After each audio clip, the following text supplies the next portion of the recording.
주요 20개국 경주회의가 오늘 개막해 환율 문제에 대한 막판 조율에 나섭니다. 이명박 대통령은 오늘 오전 청와대에서 도미니크 스트로스칸 IMF 총재와 만나 11월 12일 열리는 서울 G20 정상회의의 성공적인 개최를 위한 협력 방안을 논의했습니다. 주택청약 종합저축 가입자 수가 출시 1년 5개월 만에 1,000만 명을 돌파했습니다. 이에 반해 청약 예금 가입자 수는 7년 7개월 만에 처음으로 200만 명 이하로 줄어들었습니다. 삼성전자가 새로 내놓는 태블릿 PC 갤럭시 탭의 미국 판매 가격이 599.99달러가 될 것이라고 월스트리트 저널이 보도했습니다. 네, 라스 성공 전략 2부 시작하도록 하겠습니다. 외국인들이 장 막판에 매수로 전환이 됐습니다. 1,000억 원 가까이 순 매수하면서 장 마감이 됐고요. 개인은 1,700억 원 가까이 순 매수를 기록했습니다. 기관만이 홀로 이익 실현에 나서는 모습이었습니다. 오늘 프로그램 쪽에서는 5,000억 원 넘는 매물이 쏟아졌는데요. 장중에 외국인들이 선물 시장에서 매도를 많이 했기 때문으로 현재 풀이가 되고 있습니다. 업종별로는 전자전기 업종이 상당히 좋은 흐름을 보여줬습니다. 삼성전자는 장중에 2% 넘게 급등하기도 했습니다. 시장 상황 시황센터 연결해서 더 살펴보도록 하겠습니다. 김보람 아나운서와 함께합니다. 네, 시황센터입니다. 10월 21일 목요일장 마감했는데요. 코스피와 코스닥은 또다시 엇갈린 흐름이었습니다. 앞서 뉴욕 증시가 1%로 상승하며 상승했지만 국내 증시 코스피는 약보합권에서 보합권 등락을 반복했는데요. 하지만 코스닥은 오늘장 520선 하단을 단단히 지지해주는 모습이었습니다. 코스피 마감지수부터 살펴봅니다. 오늘 코스피는 4포인트 오르면서 1874포인트에 마감했습니다. 오늘 출발은 1878포인트 상승으로 출발했는데요. 하지만 5일 이동평균선이 20일 이동평균선을 하향 돌파하는 데드크로스가 발생한 상황에서 장중에는 보합권 등락을 반복했습니다. 기관과 프로그램의 매물이 부담이 됐는데요. 하지만 코스피 지수를 다시 한번 1870선으로 회복시켜준 것은 개인의 힘이었습니다. 수급 내용 살펴봅니다. 외국인이 오늘장 현물은 1,000억 원 정도 샀습니다. 하지만 선물 쪽에서는 4,000계약 넘게 팔면서 프로그램 매물이 6,000억 원 가까이 나왔고요. 반면에 기관 쪽에서는 다시 매도로 전환한 상태였는데요. 투신권을 중심으로 1,700억 원 정도 파는 모습이었습니다. 오늘장 개인이 강하게 지지해줬습니다. 개인 쪽에서는 2,000억 원 정도 매수 우위가 나타났습니다. 네, 이어서 코스닥 살펴보겠습니다. 코스닥이 좀 더 강한 모습이었는데요. 오늘 2.4포인트 오르면서 522포인트에 마감했습니다. 오늘 출발은 524포인트에 출발했는데요. 장중에는 522포인트와 524포인트에서 움직이면서 520선 하단 지지를 다시 한번 확인해주는 모습이었습니다. 하지만 고점에 대한 부담으로 거래량은 활발하지는 않았는데요. 수급 내용 살펴보겠습니다.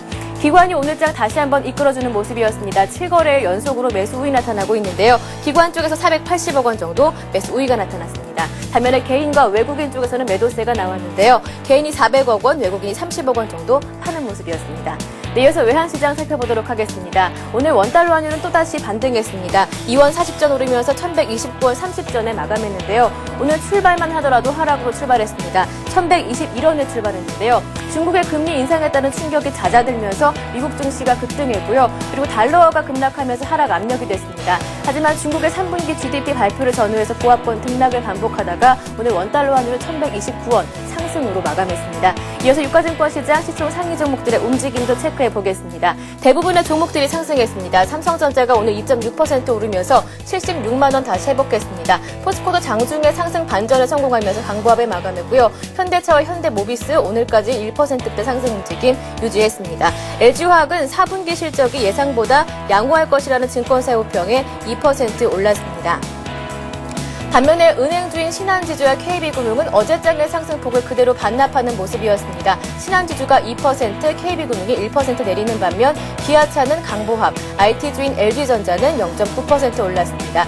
네, 이어서 코스닥 살펴보겠습니다. 셀트리온이 내리는 반면에 서울반도체는 3% 큰 폭으로 올랐습니다. 외국계 증권사 통해서 매수세가 들어왔습니다. CJ홈쇼핑이 3% 올랐고요. 동서가 4% 올랐습니다. 포스코 ICT는 1조 원이었던 영업실전 추정치를 8천억 원으로 하향 조정하자 7% 급락하는 모습이었습니다. OCI 머티리얼즈가 1.9% 올랐습니다. SFA는 아몰레드 시장 선점에 따른 효과가 기대된다는 증권사 분석에 사상 최고가에 진입하면서 오늘 시총 12위로 올라서는 모습이었습니다. 네, 이어서 오늘 특징 테마주 살펴보도록 하겠습니다. IT주의 선점이 두드러졌는데요. 기관 쪽에서 이끌어주는 모습이었습니다. 삼성전자가 2.6% 올랐습니다. 하이닉스는 하락 반전한 채 마감했지만 삼성전기부터 LG이노텍까지 3%대에서 5%로 오르면서 대형 IT주들이 강세를 보여줬습니다.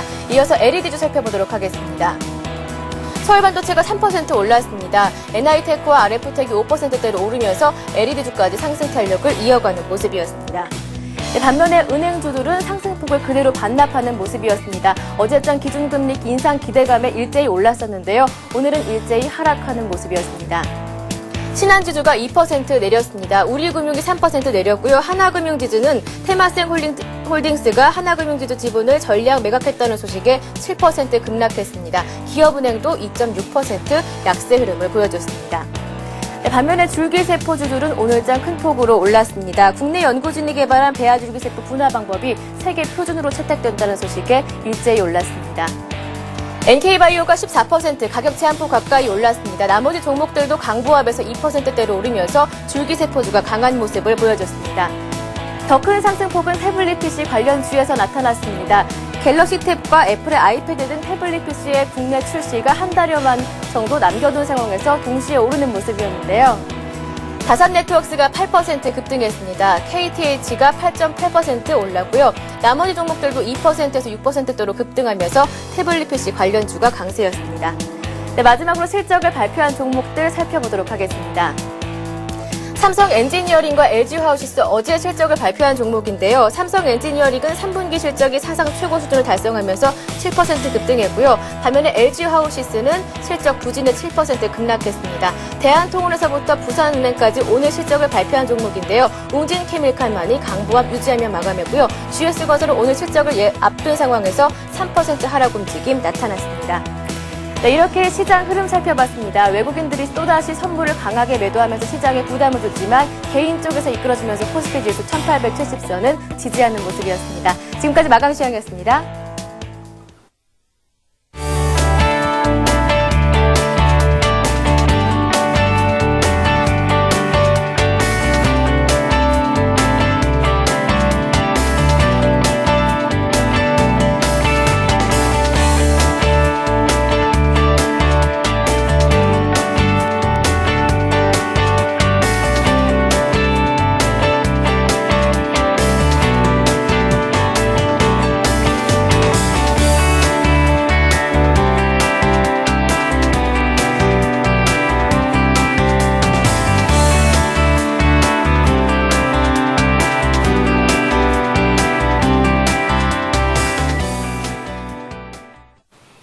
네, 내일장 투자 전략까지도 세워보도록 하겠습니다. SK증권 투자전략부의 고승희 연구원 연결되어 있습니다. 안녕하십니까? 예, 안녕하세요.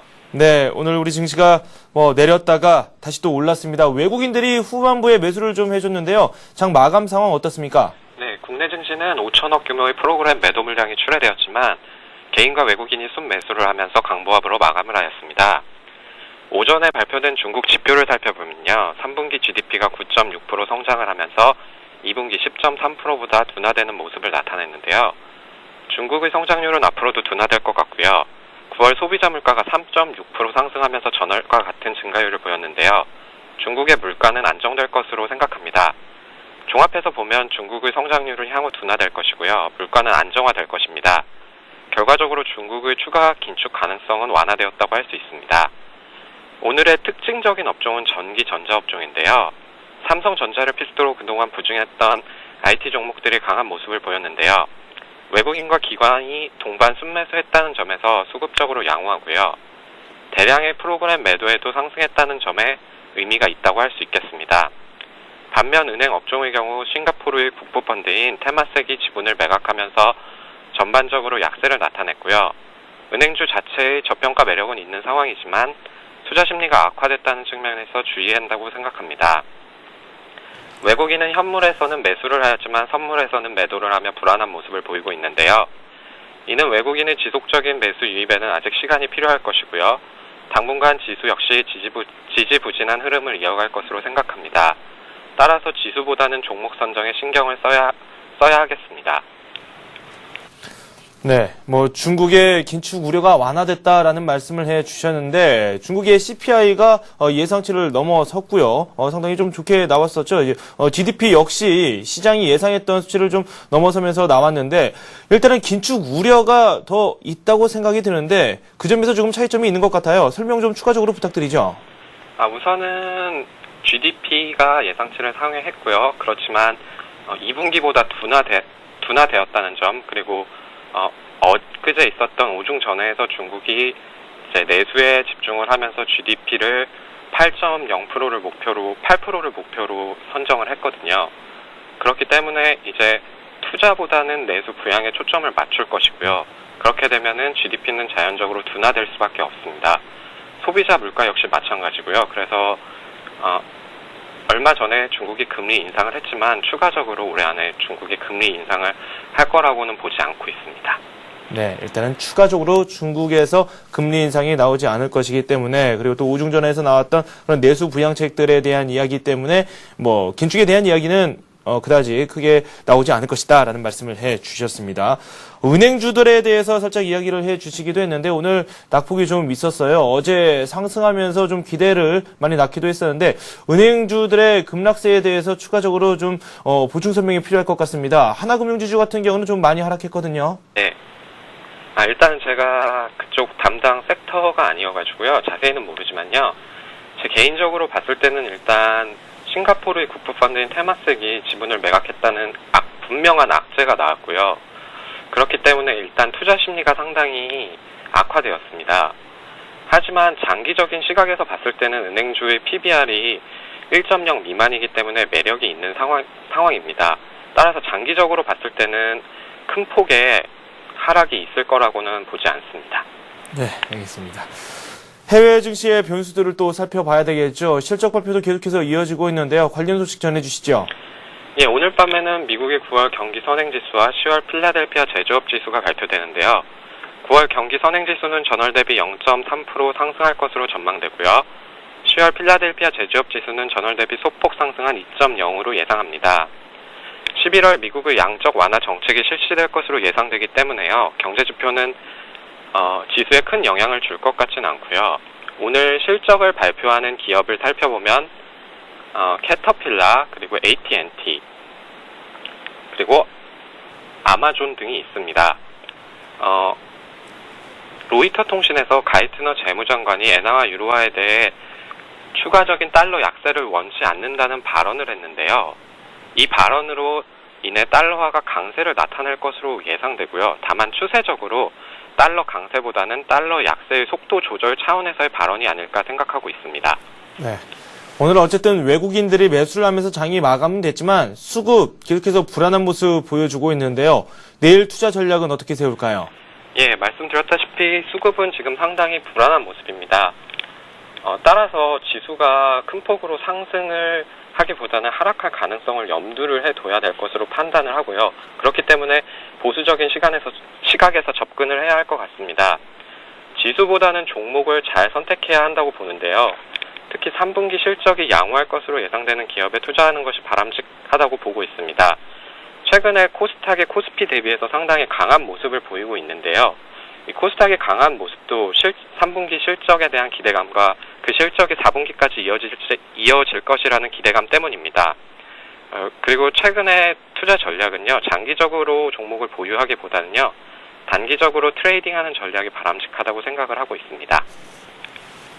네, 알겠습니다. 지금까지 SK증권 고승희 연구원과 함께 오늘장 상황 그리고 또 내일의 투자 전략까지도 꼼꼼히 살펴봤습니다. 고맙습니다. 네, 감사합니다. 네, 잠시 후 뉴스가 이어집니다.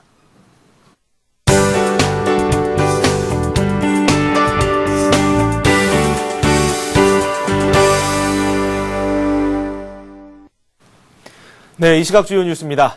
주요 20개국 경주회의가 오늘 개막해 환율 문제에 대한 막판 조율에 나섭니다. G20 경주회의는 오늘 재무차관 중앙은행 부총재 회의를 시작으로 내일과 모레 재무장관, 중앙은행 총재회의를 갖고 환율을 포함한 글로벌 경제의 불균형 문제를 중점적으로 논의할 예정입니다. 경주 G20 재무장관 중앙은행 총재회의는 지난 6월에 부산에 이어 우리나라에서 두 번째 열리는 회의로 100여 명의 주요국 고위급 인사들이 참석해 글로벌 경제 현안에 대한 논의를 합니다. 이번 회의에는 의장을 맡은 윤진경 기획재정부 장관을 비롯해 벤 버냉키 미국 연방준비제도 이사회 의장, 티모시 가이트너 미 재무부 장관 등 거물급들이 총 집결해 전 세계의 이목이 집중되고 있습니다. 이명박 대통령은 오늘 오전 청와대에서 방한 중인 도미니크 스트로스칸 IMF 총재와 만나 11월 12일 열리는 서울 G20 정상회의의 성공적인 개최를 위한 협력 방안을 논의했습니다. 이 대통령은 서울 G20 정상회의에서 글로벌 금융안전망 구축과 IMF 지배구조, 금융규제 개혁 등 주요 의제들에 대해 실질적인 성과를 낼 수 있도록 IMF가 적극적인 역할을 해주기를 당부했습니다. 이에 대해 칸 총재는 서울회의의 성공을 위해 우리 정부와 긴밀하게 협조하겠다고 답했습니다. 주택청약 종합저축 가입자 수가 출시 1년 5개월 만에 1,000만 명을 돌파했습니다. 지난해 5월 6일 첫 판매를 시작한 주택청약 종합저축은 공공주택에 청약할 수 있는 청약저축과 민영주택을 분양받을 수 있는 청약 예부금의 기능을 합한 상품으로 일명 만능통장이라 불리며 가입 금액이 8조 원에 달할 것으로 추산됐습니다. 이에 반해 청약예금 가입자 수는 꾸준히 줄어 7년 7개월 만에 처음으로 200만 명 이하로 줄어들었습니다. 삼성전자가 새로 내놓는 태블릿 PC 갤럭시 탭의 미국 판매 가격이 599.99달러가 될 것이라고 월스트리트 저널이 보도했습니다. 아이패드에 대항할 수 있는 새 태블릿 PC로 꼽히는 갤럭시 탭은 7인치 화면에 버라이즌 와이어리스 3G 기능을 갖추게 됩니다. 현재 애플의 아이패드는 AT&T 사업자를 통해 3G 서비스가 가능한 제품의 경우 최저가가 629달러입니다. 버라이존 측은 1GB의 월 20달러의 데이터 요금을 내는 조건으로 갤럭시 탭을 판매할 계획이라고 밝혔습니다.